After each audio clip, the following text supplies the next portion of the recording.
Hey, it's Medium Jenny Lee, and I'm here with the Woo Woo book review number 12.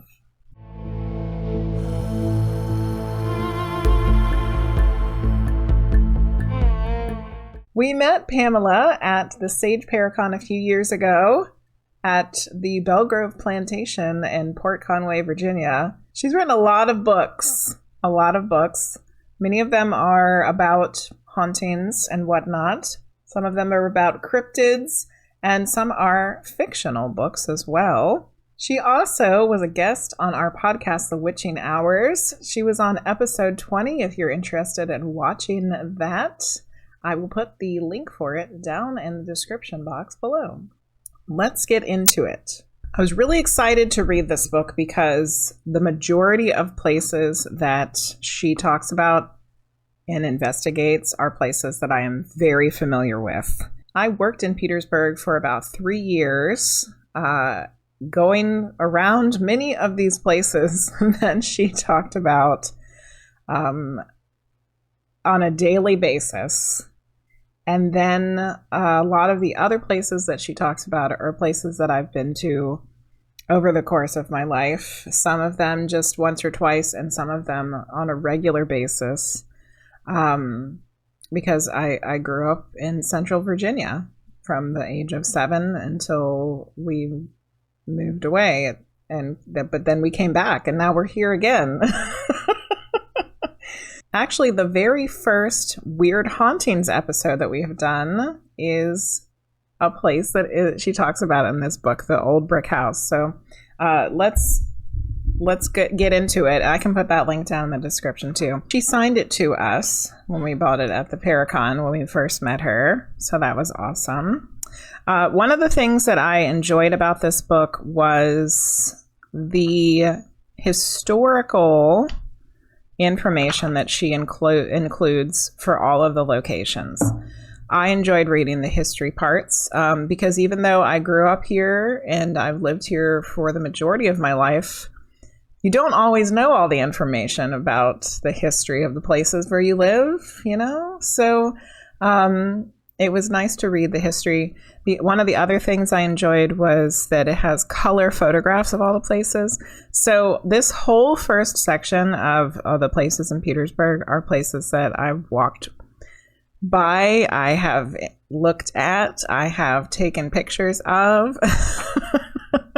This was one that I was really shocked to find out the history of, because this little building I walked past every day when I worked there for those 3 years. And now I'm right back there because this yoga studio I go to is very, very close. And I did not know that this little, very not interesting looking building was the place where Edgar Allan Poe and his wife had their honeymoon.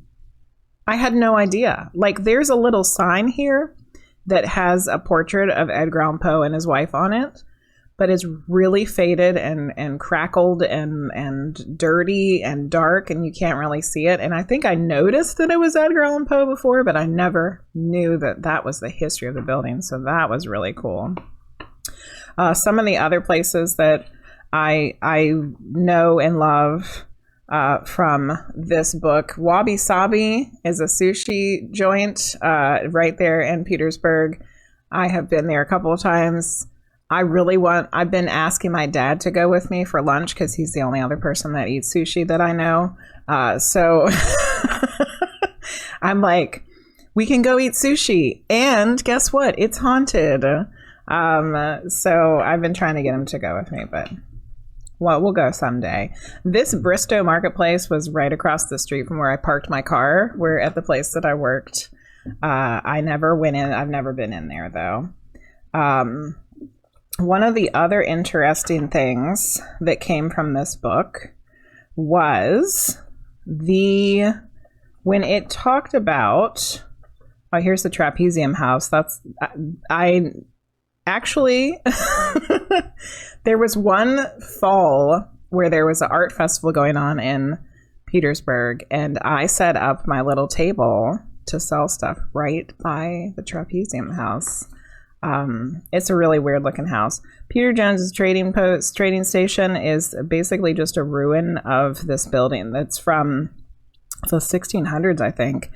And I've taken a lot of pictures of that place because it's really interesting.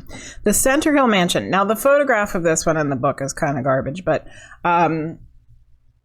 when I read this, I was like, wait a minute, I know that place.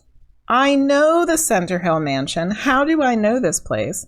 And then it brought back a memory of which I wrote a blog about. I went there on a school field trip when I was in middle school.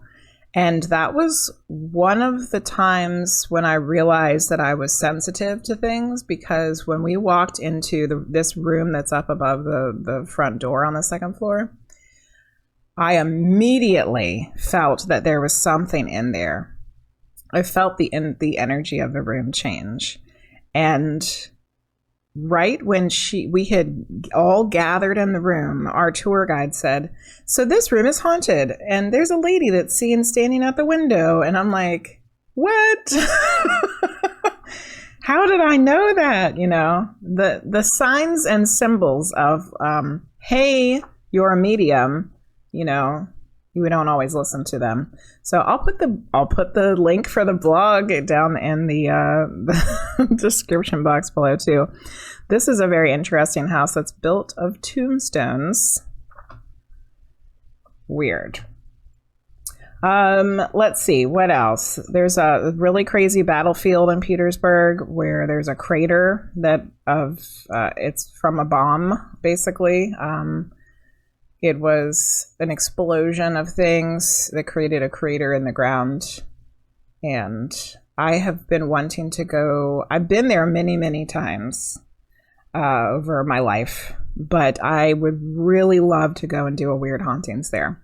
This cemetery, Blandford Church and Cemetery, is one of my favorite places, I think, in the whole world. I have gone there countless times and just walked through the cemetery or taken pictures of it. I've gotten to go inside the church a couple times. We went last summer and saw there's stained glass in there that is Tiffany stained glass that we got to go see a little talk about last summer. So that was really cool. And here's the old brick house. This is the place that we did the Weird Hauntings episode about. So it was cool to read that as well. And let's see. The last place that I want to share my little own history about is when they're talking about a little tiny place called Enon, which is where I experienced the majority of my childhood. And there is a place in Enon called Screamersville. The history of Screamersville is that it was where the Black population of people lived, and it was on the other side of the railroad tracks. You know, it's one of those stories like a lot of towns have. And supposedly it was called Screamersville because the little community there was so close and the houses were so close together that they would just yell at each other across the little neighborhood. I don't know if that's exactly true of why it's called Screamersville, but I spent a lot of time in Screamersville going through there and exploring. There was a little cemetery up in the woods, and we would go through the woods and by the railroad tracks and, you know, all the stuff that kids probably shouldn't be doing. That's what we were doing in Screamersville.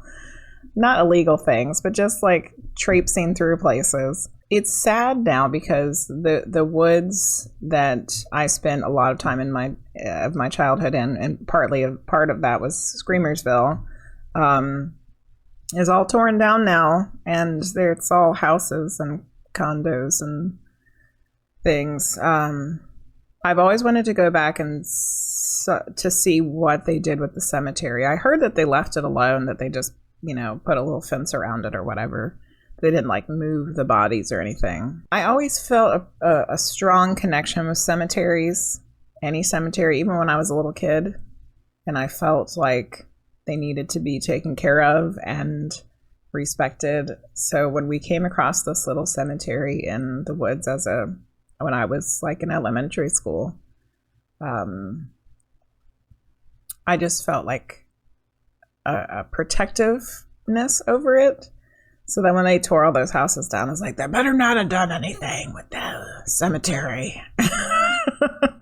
And I think they didn't. So that's good. So anyway, you can see I was very excited about all of the things that were in this book. And like I said, I enjoyed the history. I enjoyed the color photographs. I do think that the actual ghost investigations that Pamela did some of them were a little lacking. I feel like there could have been more times that she went. You know, I understand that time is of the essence, and that you don't have a lot of time to go to all of these different places to investigate. But maybe a few of them, there could have been more investigations, or she could have talked to more people that have investigated those places. She did interview a lot of different people for the different places, the owners, other investigators. But I don't know. I just felt like there could have been more information about the actual hauntings of many of the places that she had in here.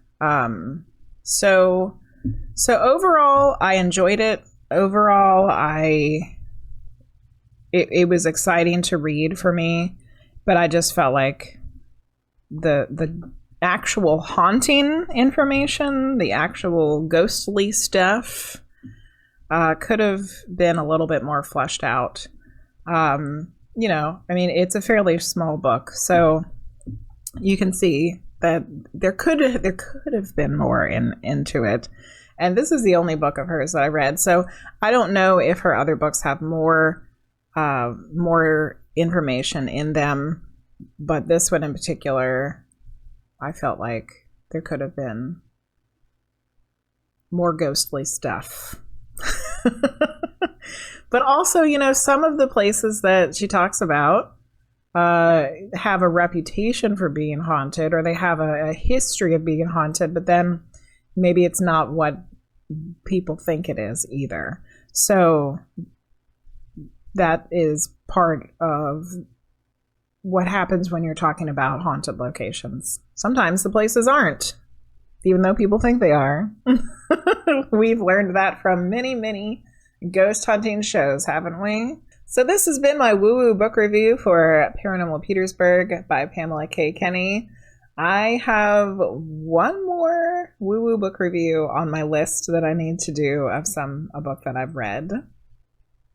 But it took me 3 months from the last one to make this one. So I'm not sure when it'll come out. If you enjoyed this video, don't forget to give it a like. Share some paranormal, ghostly books that you've read, perhaps that you've enjoyed. If you're familiar with any of the places that we talked about in the book itself, I'd love to hear your stories about those places. Don't forget to subscribe if you haven't already. Once again, thanks for watching, and I'll see you later. Bye-bye.